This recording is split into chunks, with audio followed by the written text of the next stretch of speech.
الو والا حالا انشالله با دختر صحبت بگم چون تصمیم نهایی و خود دختره. پدر مادرم میتونن فقط مشورت باش بکن. باشه چشم و تو اطلاع میم. چشم خداحافظ خداحافظ خداحافظ. بگم میگم گویی لازم کی بیایم مثلا با کلاس بیریم پدر مادر فقط مشورت بیان. خود چه بگم دختر که کاف و دختر من هنوز سن بلوغ هم نرسه. سن بلوغ نرسه؟ دختری ما هیچ 6 سال سن بلوغ تمدید کنه اون ندابد.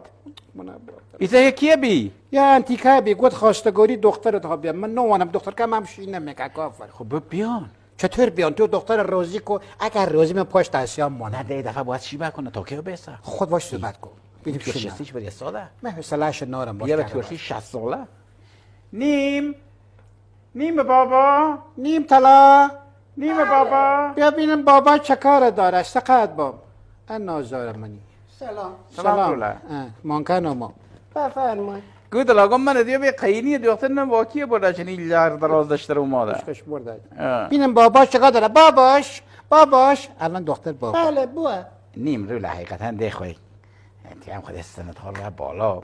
هر دختری هم با یکی خویی که داره نباید گن خوب کنه. گن خوب. من ارتباط با گنی.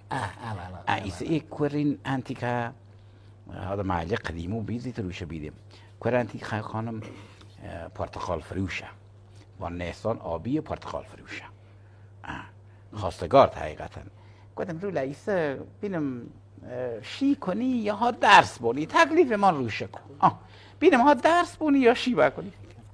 والا بودونی چه نه؟ هرچی فکرش میکنم هرچی درس میمانم ده مزگم نمیره. قد شدش. هیچ یاد نمیگم. حالا هر طوری هم شما بهتون. مارک با گوت لا زنگ دی بیار. تو آلزایمر نگره تا زنگ بزنم بیان.